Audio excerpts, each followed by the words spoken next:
आप जो तीज करते हो, हरियाली करो चाहे सातुड़ी करो, उस तीज की महत्वता क्या है, इस हिंगोली की शिव महापुराण की कथा में अपने को समझना है कि उसकी मूल तत्वता, उसकी महत्वता है क्या, उसका महत्व क्या है।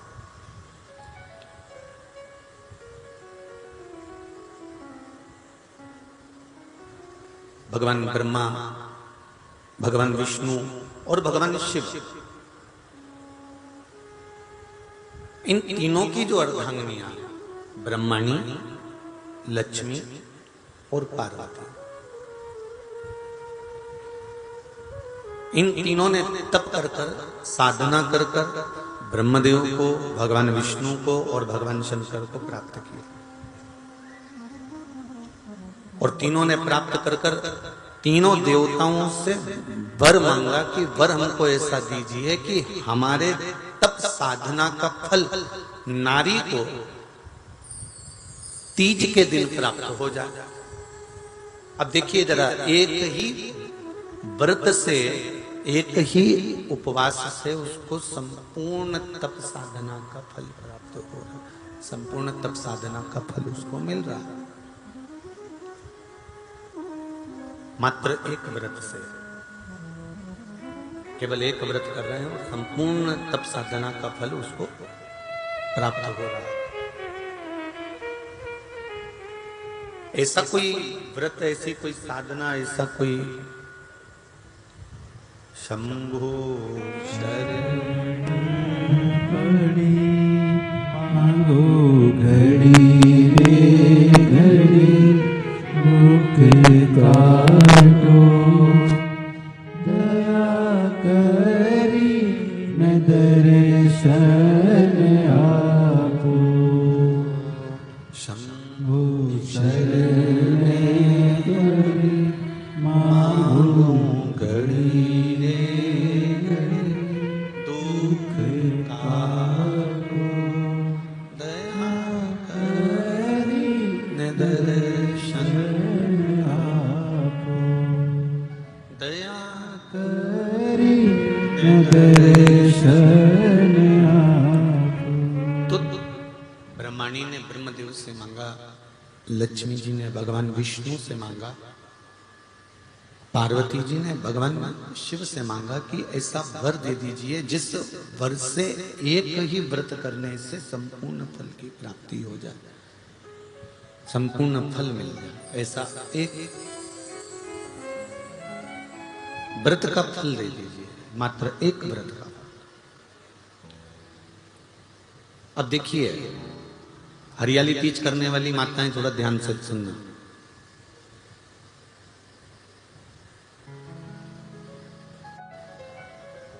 हरियाली तीज जब माताएं करती हैं तो एक हरियाली तीज, एक गणगौर की तीज,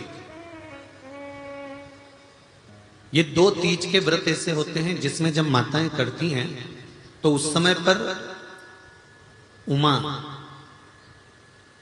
ब्रह्मणी और लक्ष्मी, इन तीनों की आराधना का फल उसको केवल एक व्रत से प्राप्त हो जाता। अब देखिए दूसरा, सातुड़ी तीज।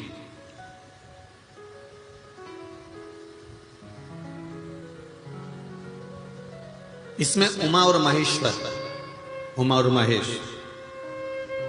ब्रह्मणी और लक्ष्मी, इन चार के व्रत तप का फल एक साथ सातुड़ी तीज के दिन प्राप्त हो जाता। अब एक आती है हरतालिका तीज। आप लोग करते हो हरतालिका? यहाँ लोग करते कि नहीं करते? करते हैं यहाँ पे हरतालिका? कौन कौन करता है? जरा हाथ उठाओ तो जरा। अरे सभी करते हो, रखो रखो, बहुत बढ़िया, बहुत अच्छी बात। एक आती है हरतालिका तीज।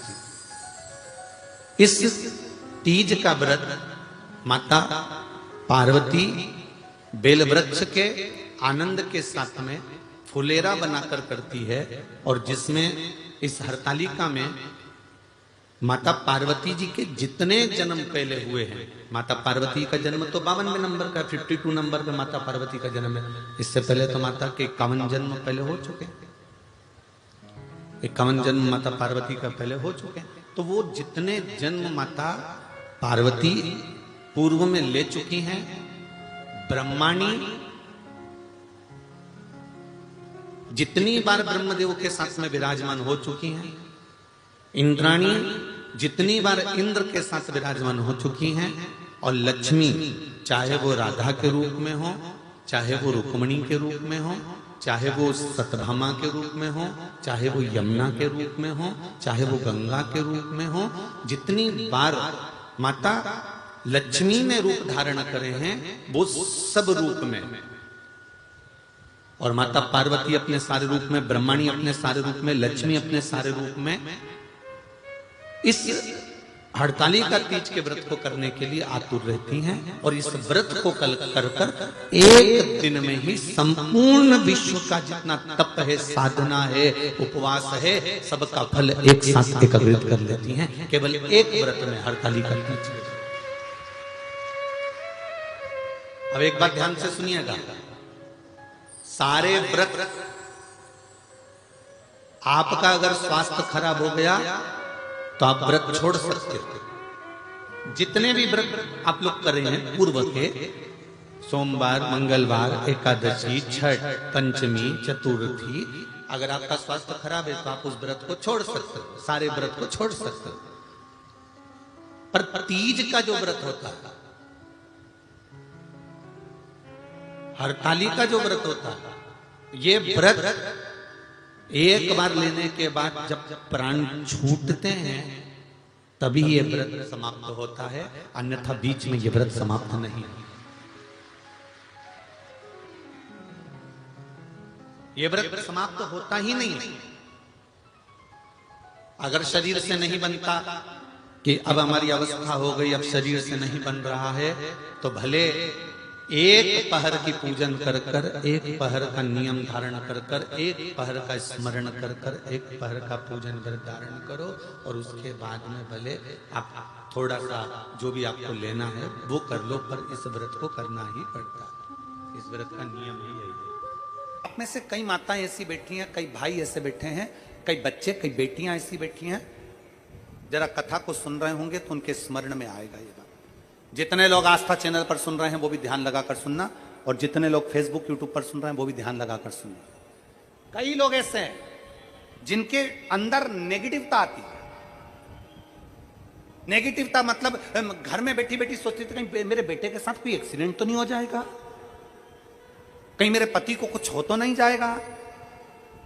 घर से निकल रही है पति के साथ, और निकलते समय तैयार होते होते मन में भाव उत्पन्न हो गया, कहीं हम जा रहे हैं और कहीं एक्सीडेंट हो गया तो, मेरा देवर गया उसके साथ ऐसा हो गया तो, मेरी देवरानी गई है उसके साथ ऐसा हो गया तो, ट्रेन से जा रही है तो ट्रेन में कुछ हो गया तो, गाड़ी से जा रही है तो गाड़ी में कुछ हो गया तो, मोटरसाइकिल से गया तो मोटरसाइकिल में कुछ हो गया तो, रात्रि को सो रही है तो भी उसके अंदर नेगेटिवता है।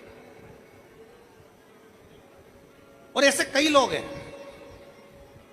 भले नादगांव में भले ना होंगे, हम नहीं जानते, पर ऐसे कई लोग हैं, कई लड़के हैं, कई लड़कियां हैं, कई बेटे हैं, कई बेटियां हैं, कई बहुएं हैं, कई सास हैं, कई ससुर हैं, कई माता हैं, कई पिता, कई पुरुषों के मन में आ जाता है मैं फसल बो रहा हूं और मुझे ऐसा लग रहा है कि बिल्कुल नहीं होगी, अब की बार तो पीक आएगी नहीं, अब की बार तो ऐसा होगा। नेगेटिव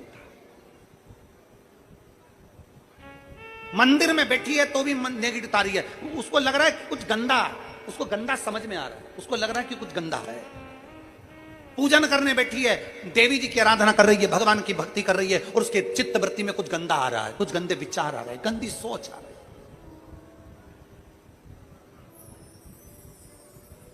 अपने अंदर गंदे विचार, गलत सोच आ रही है। शिव महापुराण की कथा कहती है, शंकर भगवान का चरित्र कहता है, हफ्ते में एक दिन ऐसा बनाओ अपनी चंद्र नाड़ी को मजबूत करने का प्रयास करो। जब तुम्हारे गलत विचार आ रहे हो ना, गलत सोचने में आ रहा हो, उसके साथ ऐसा नहीं हो जाए, मेरे पति गए उनके साथ ऐसा नहीं हो जाए, मेरा बेटा स्कूल जा रहा है उसके साथ ऐसा नहीं हो जाए, मेरे साथ में ऐसा नहीं हो जाए, जरा सी हाथ दुखा तो लगा कि कहीं मुझे बड़ी बीमारी तो नहीं हो गई, जरा सा एक छोटी सी भी फुंसी हो जाए ना, एक छोटी सी भी गांठ आ जाए शरीर में तो ऐसा ना लगने लगे कि मुझे कहीं कैंसर जैसा रोग तो नहीं हो जाएगा, कहीं मुझे बड़ी बीमारी तो नहीं हो जाएगी, कहीं जरा सा किडनी में दिक्कत आई, पानी पीने में दिक्कत आई, कहीं आंखों में दिक्कत आई तो कहीं बड़ी बीमारी तो नहीं हो। नेगेटिवता, गलत सोच, गलत विचार, गलत दृष्टि। ऐसे कई लोग हैं जिनकी सोच में ये गलत चीजें आती रहती है। और प्रयास करना पितृपक्ष की आज रवि प्रदोष की इस कथा को सुनकर प्रयास कर देखना क्या करना है हमको। अगर ऐसे गलत विचार आ रहे हैं, गलत सोच आ रही, गलत दृष्टि आ रही, गलत विचार हमारे भीतर आ रहे हैं, गलत सोच हमारे भीतर आ रही है, तो एक काम करो, एक बेलपत्री लीजिए, सावधानी से समझ लेना।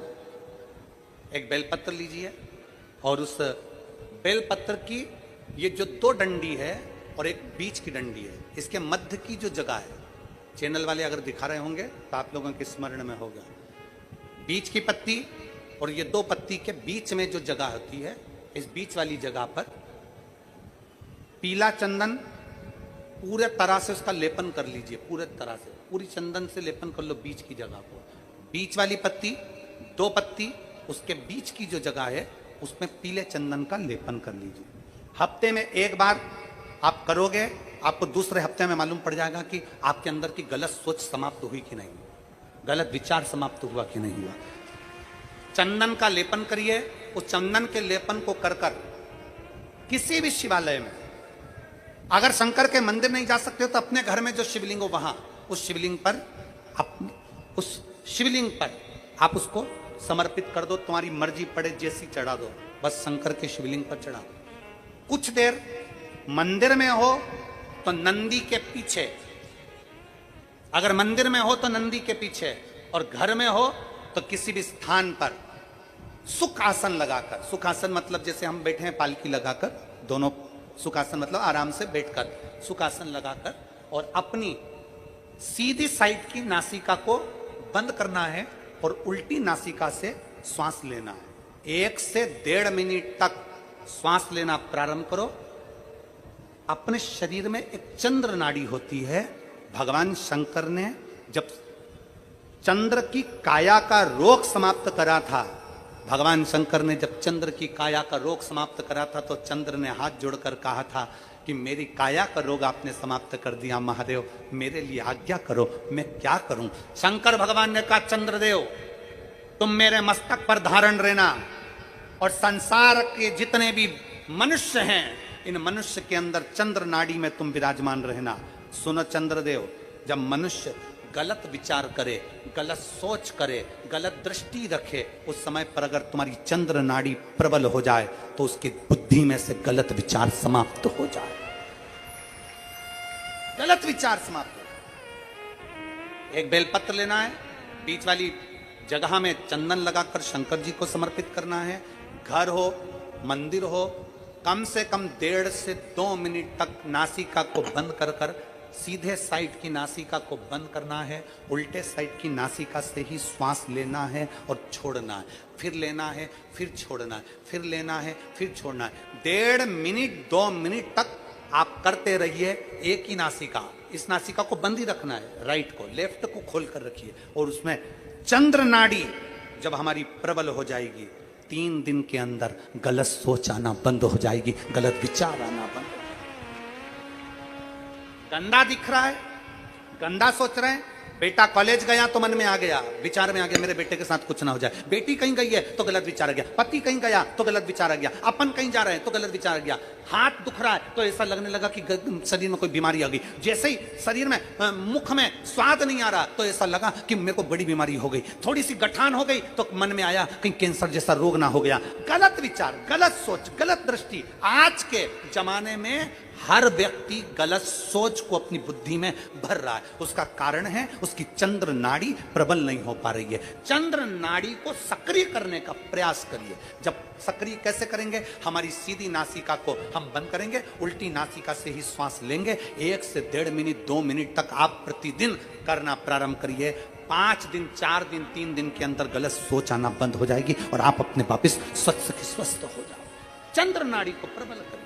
और दुनिया के लोग बात करते हैं कि ये पानी मत चढ़ाओ, वो पानी मत चढ़ाओ, ये मत करो। शिव जी को ये कई लोग कह देते हैं ये बेलपत्र तुम्हारी पूरी टूट गई है, ये बेलपत्र खंडित हो गई है, ये खंडित बेलपत्र है, शिव जी को मत चढ़ाओ, इसकी एक पत्ती नहीं है, शिव जी को मत चढ़ाओ, ये बेलपत्र का आधा टुकड़ा है, शिव जी को मत चढ़ाओ, ये बेलपत्र का इतना सा टुकड़ा है, शिव जी को मत चढ़ाओ। शिव महापुराण की कथा जिसने पढ़ी नहीं है वो व्यर्थ की बात करते हैं। और जिन्होंने शंकर जी को जान लिया, शिव महापुराण में यहां तक लिखा है कि अगर बेलपत्र के 1,00,000 टुकड़े हो जाएं और बेलपत्र सूख भी जाए, सूख कर भी उसका चूरा बन जाए और चूरे का भी एक तिनका मात्र भी शंकर को चढ़ जाए तो सहस्त्र बेलपत्र के फल के बराबर फल प्राप्त हो जाता है। जो समझे ही नहीं उनको क्या समझा? जो आज भी दिमाग में लेकर बैठे खंडित है, खंडित है, खंडित है।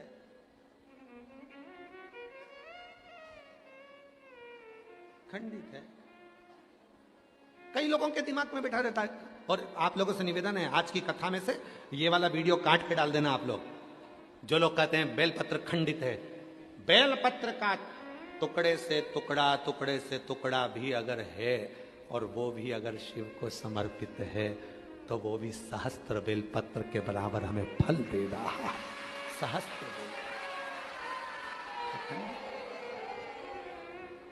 दुनिया में केवल एक ही तो है, पूरी दुनिया में केवल एक ही है, मेरा देव अधिदेव महादेव। भगवान विष्णु जी की मूर्ति खंडित होती है तो मूर्ति को बदलना पड़ता है। राम जी की मूर्ति खंडित होती है तो मूर्ति को बदलना पड़ता है। देवी जी की मूर्ति खंडित होती है तो मूर्ति को बदलना पड़ता है। दत्त भगवान की मूर्ति खंडित होती है तो मूर्ति को बदलना पड़ता है। 33 कोटि देवताओं की मूर्ति खंडित होती है तो मूर्ति को बदलना पड़ता है। और महादेव का शिवलिंग यदि खंडित भी हो जाता है तो वह अखंडेश्वर महादेव कहलाता है। शिव जी का शिवलिंग भी अगर खंडित हो जाए तो वो खंडित नहीं माना जाता। 1000 टुकड़े हो जाएं तो खंडित नहीं माना जाता। उसके टुकड़े टुकड़े हो जाएं तो भी खंडित नहीं माना जाता। वो अखंडेश्वर हो जाता है, सहस्त्रेश्वर हो जाता है, लक्षेश्वर हो जाता है। वो साधारण नहीं रहता है।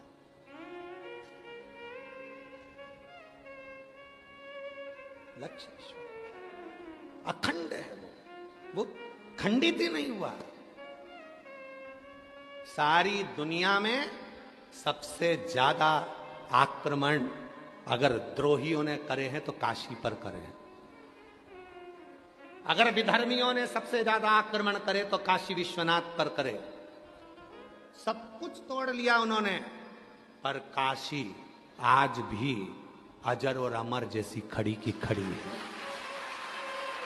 अजर अमर है। गली गली के मकान तोड़कर देख लो, हर मकान के नीचे से शिवलिंग निकलेगा, हर ओटले के नीचे से शिवलिंग निकलेगा, हर भूमि के नीचे से शिवलिंग निकलेगा। विद्रोहियों ने पूरी तरह से शिवलिंगों को खंडित कर कर देख लिया, पर उनको क्या मालूम था ये विश्वनाथ है जो दुनिया का भरण पोषण करने वाला है। ये कभी खंडित नहीं होता, ये तो अखंड है और अखंड ही रहेगा। ये अखंड है और अखंड ही रहेगा। ये कोई साधारण नहीं है, इसको समझना साधारण नहीं है। कितना भी अगर कोई वास्तु दोष बता दिया, पितृ दोष बता दिया, कालसर्प दोष बता दिया, कितना भी अगर कोई दोष बता दे तो पीपल का जो जल वृक्ष में से झड़ता है, कभी कभी आप उसके नीचे हाथ रखकर देखना, थाली रखकर देखना, उसमें पत्थर पर देखना तो वहां पर भी पानी के निशान आपको मिलेंगे, बूंद के निशान मिलेंगे।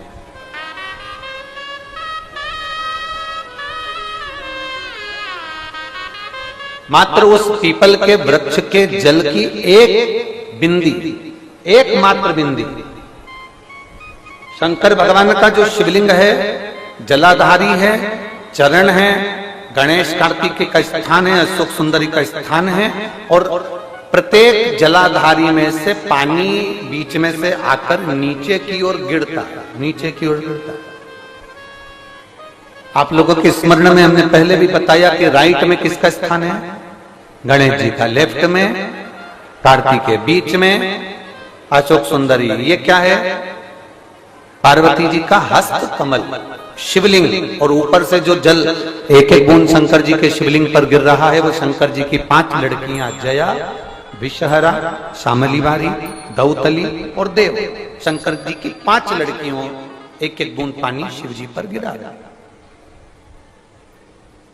जहां जल नीचे गिरता है उस स्थान से जहां तक जल बहकर जा रहा है उस स्थान तक 33 कोटि देवताओं का स्थान, 33 कोटि देवताओं का स्थान। अब जहां पानी आया, जहां नीचे गिरा, उसके बीच में जो स्थान होता है आप लोगों ने देखा है कि नहीं देखा? जिनने देखा है जरा हाथ उठाओ। ये पानी जैसे यहां तक आया और यहां के बाद नीचे गिरेगा, तब वो नाली के माध्यम से बाहर जाएगा। तो जितनी दूर यहां से वो नीचे की ओर जो गिर रहा है, यहां से वो नीचे की ओर जो पानी जा रहा है, ये जो स्थान होता है, ये हमारे 3 दोषों को निवारण तुरंत कर देता है। एक हमारा पितृदोष, एक हमारा कालसर्प दोष और एक हमारा वास्तु दोष का निवारण ये तुरंत करता है। और ये तो हमने केवल आपको शिव महापुराण के माध्यम से बताया कि ये 3 दोष का निवारण कर देता है। पर यदि कभी आप ध्यान से लिंग पुराण को पढ़ेंगे, आप यदि लिंग पुराण को पढ़ेंगे और गीता प्रेस गोरखपुर की लिंग पुराण को लाकर यदि आप पढ़ते हैं, या गीता प्रेस गोरखपुर की शिव अंक को भी आप अगर पढ़ेंगे, उसका नंबर हमारे स्मरण में नहीं आ रहा है, शिव अंक को भी अगर आप पढ़ेंगे तो उसमें भी आपको वर्णन मिलेगा कि हम तो केवल 3 दोष का बता रहे हैं, पर हमारे शास्त्र तो यहाँ पर और भी दोषों का वर्णन कर रहे हैं। जैसे किसी ने बता दिया आपको शनि का दोष है, किसी ने बता दिया मंगल का दोष है, किसी ने बता दिया आपको केतु का दोष है, किसी ने बता दिया आपको राहु का दोष है, किसी ने आपको कह दिया कि बृहस्पति का दोष है, किसी ने कह दिया आपको ये वाला दोष है। दुनिया के जितने दोष, पीपल के वृक्ष के झड़ता हुआ जल की एक बूंद का स्पर्श, भले वो सूख गई हो, उसका एक स्पर्श मात्र जहां पानी नीचे की ओर गिर रहा है, उतनी परिधि, उतनी जगह के बीच में जहां से पानी गिरता है, बस उस स्थान पर अगर वो उंगली अपना नाम और गोत्र का स्मरण कर कर भी लगा दी जाए और एक लोटा जल चढ़ा दिया जाए, तो ये जितने दुनिया के दोष हैं वो अपने आप समाप्त हो ही जाते हैं। शंकर की बोल बम का नारा है। और अच्छे से समझ लो, जरा ध्यान में आ जाए आप लोगों के, नहीं तो गलत कर बैठो तो बहुत स्मरण रखिएगा। शिवलिंग जलाधारी, जलाधारी में से पानी बहता है, नीचे की ओर जाता है। जितना मोटा शिवलिंग की ये जलाधारी होती है, उसमें से पानी जहां नीचे गिरता है, जितनी भी मोटी हो, उसमें कहीं पर भी आप बिंदी लगा सकते, कहीं पर उस स्थान पर आप कहीं पर भी उस बिंदी को लगा सकते। कोई कह दे तुमको कि तुम्हारा मंगल गड़बड़ है, कोई कह दे तुमको तुम्हारा राहु गड़बड़ है, कोई कह दे तुमको तुम्हारा केतु गड़बड़ है, कोई तुमसे कह दे तुम्हारा बृहस्पति गड़बड़ है, तो समझ लेना कि हमारे ग्रह की दशा को सुधारने के लिए ये जो स्थान है, बस उस स्थान पर एक बिंदु, एक। अब आज के जमाने में आपने देखा होगा, जब से आप शंकर जी को जल चढ़ाना प्रारंभ करें, जब से आपने शिव महापुराण की कथा सुनना प्रारंभ करी, तब से आपने सुना होगा कि कोई भी अब ज्यादा आपको सुनने को नहीं मिलता कि वास्तु दोष हो गया, कि पितृदोष हो गया, कि कालसर्प दोष हो गया। इसके पहले का जो समय था, उस समय किसी को भी पत्रिका दिखाओ, किसी के पास भी जाओ, वास्तु दोष, कालसर्प दोष, पितृदोष, ये सारे दोष चलते रहते थे। पर तुमने जो एक लोटा जल शंकर भगवान को समर्पित करा, तुम्हारा चढ़ा हुआ जल उसी स्थान से नीचे गिर रहा है जहां हमने बिंदी लगाने का बताया, वहां से नीचे गिर रहा है, तो तुम्हारा दोष जल चढ़ाते चढ़ाते अपने आप वो दोष समाप्त होता चलेगा। सारी समस्या का हल एक लोटा। आप जो भगवान शंकर को समर्पित कर रहे हैं, आप